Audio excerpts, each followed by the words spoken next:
tonight Barack Obama's long-awaited mission, comforting survivors of the 9/11 nightmare. When we say we will never forget, we mean what we say. The mixed emotions of a monumental day at Ground Zero. We've been heartbroken for 10 years. And some surprising new details about the killing of Osama bin Laden. Calling in the troops. They're working fast, they are so generous. Soldiers help fight a force of nature in southern Quebec.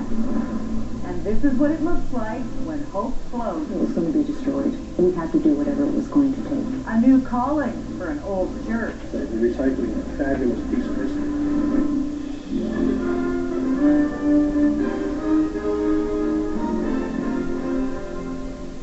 CTV National News with Lloyd Robertson. Reporting tonight, Lisa Leflam. Good evening. For the first time since the September 11 attacks, the grief at Ground Zero was tempered today by a tangible sense of relief. The change in mood arrived with Barack Obama making his first visit as president. He didn't mention Osama bin Laden by name, but victims' relatives say the death of the terrorist mastermind is the best news they've heard in nearly a decade. CTV's Paula Todd has the story tonight from New York. Barack Obama went to Engine 54 Firehouse to personally say thank you and deliver a message. When we say we will never forget, we mean what we say.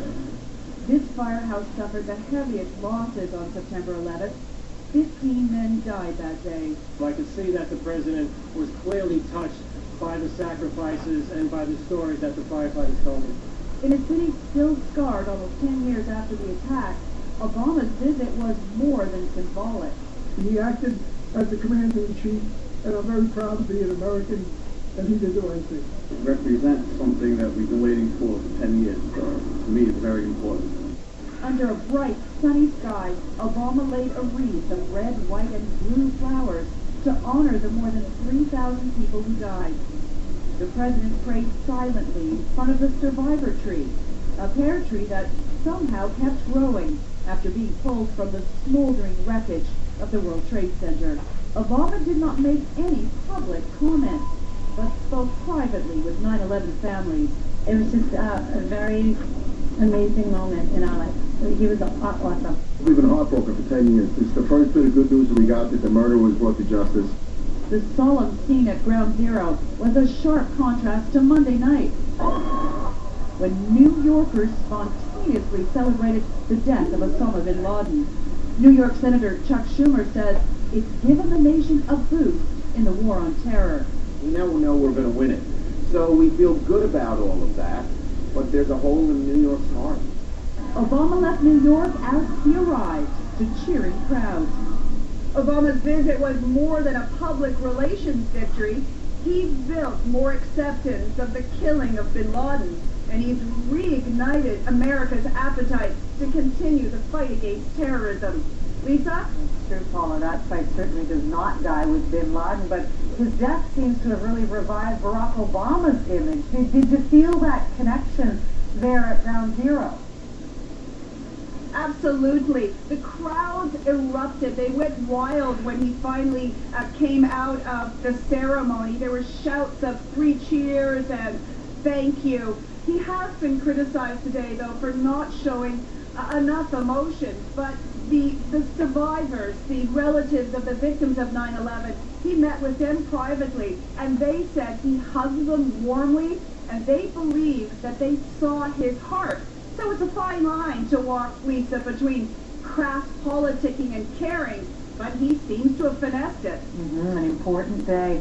Thank you, Paula Todd from Ground Zero. Tonight, well, tomorrow, the U.S. president will meet with some of the Navy SEALs who helped bring bin Laden down. Tonight, we have fascinating new details about what really happened during that raid, but it's a story that just keeps changing. With CTV's Washington Bureau Chief Paul Workman with what we know now. The White House version of what happened in bin Laden's secret hideout went like this. Spokesman Jay Carney. The resistance was consistent from the moment they landed till the end of the operation. And from CIA Director Leon Panetta. There were some firefights that were going on as these guys were making their way up the staircase in that compound. Other U.S. officials now say there was no sustained firefight. Only one man shot at the Navy SEALs, and he was killed. killed in the early minutes of the operation. Some of it in the very early reports probably weren't exactly accurate, but it doesn't trouble me. That's just kind of the fog of war, and that's just the way things work. NBC News is now reporting that bin Laden's son was killed on a stairway. And when bin Laden poked his head out to have a look, the SEALs shot and missed. Seconds later, 2 commandos stormed his bedroom, wounded his wife, and killed bin Laden with 2 shots.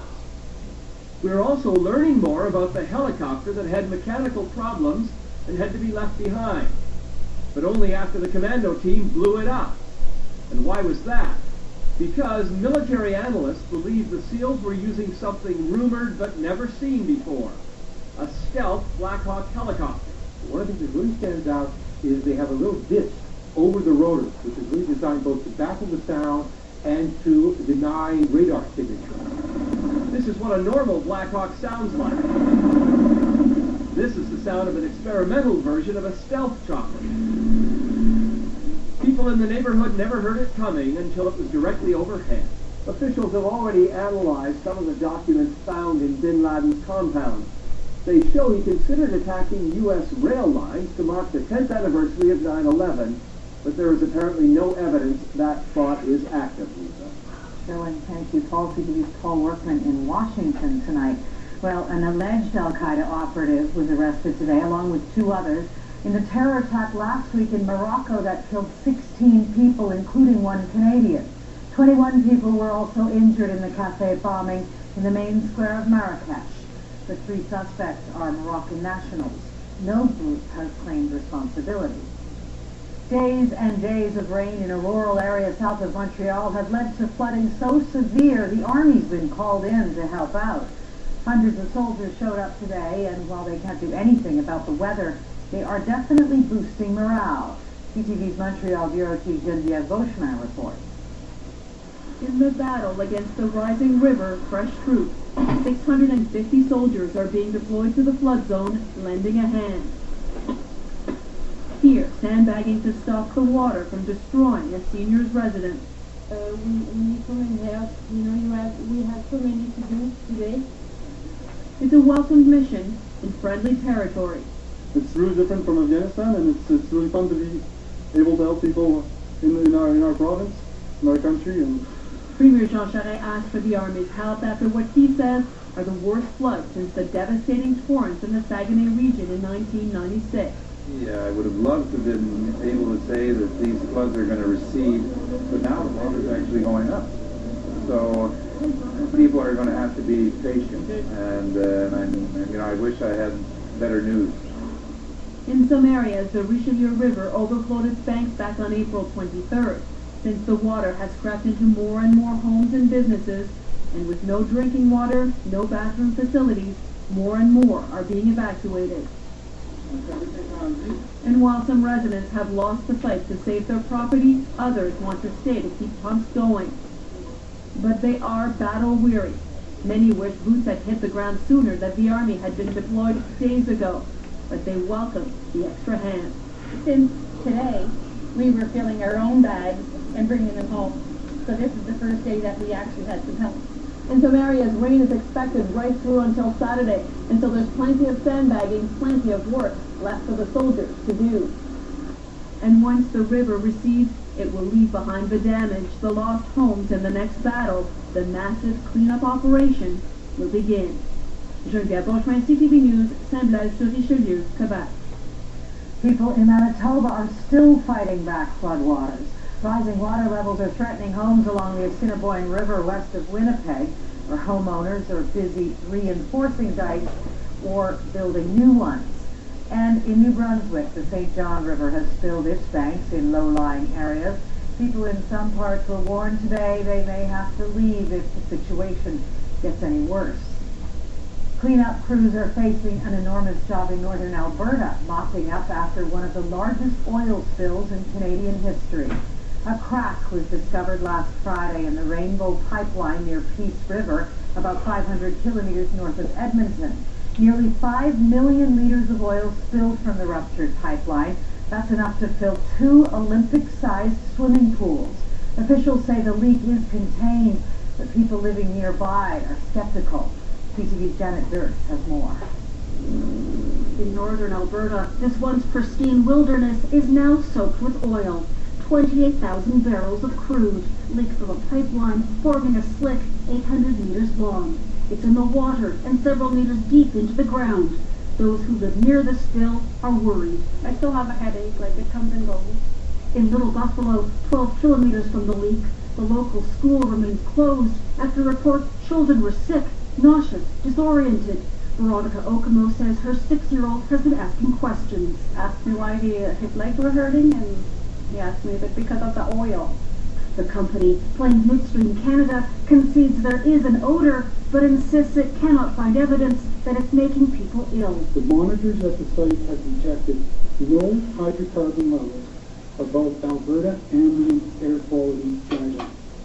First Nations leaders are not so convinced. Ground's still frozen, I think the effects of it, we won't see probably till after the cleanup and beyond. And the chiefs worry the pipeline, built 44 years ago, is simply too old. Is this a disaster, a first one of many? Who knows? Plains Midstream Canada says it regrets any adverse effects from the leak. So far, 6 beavers and 10 ducks have perished. I think it is a wake-up call, and I think it highlights the cost. We can't afford to continue to pollute our rivers. As the cleanup continues, Alberta's Premier has some strong words for the company. We're going to hold their feet to the fire to make sure that they're there, and they will have to pay all of the costs. An investigation is ongoing, but credit has already been given to a beaver dam for helping to contain the spill and preventing it from spreading further. Janet Durst, CTV News, Calgary. Time for a short break, but when we come back, Michael Ignatieff. He lost his seat, but he's found a chair. That's coming up.